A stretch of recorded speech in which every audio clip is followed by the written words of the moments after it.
दर्शक बंधु आगक पार्वण दिन सब पड़ुवर सुना रूपार सठिक मूल्य केते रही जाणी निंतु।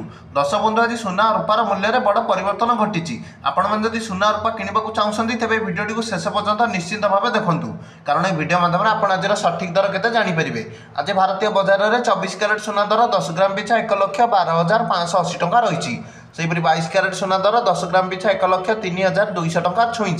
सेहीपरि भाव आज राजधानी भुवनेश्वर में 24 क्यारेट सुनार दाम 10 ग्राम पिछा 1,12,580 टंका रही बेले 22 क्यारेट सुनार मूल्य 10 ग्राम पिछा 1,03,200 टंका रही।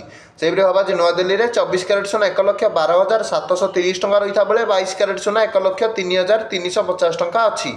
सेहीपरि भाव आज मुंबई में 24 क्यारेट सुनार मूल्य 10 ग्राम पिछा 1,12,580 टंका रही बेले 22 क्यारेट सुनार मूल्य 1,03,200 टंका रही।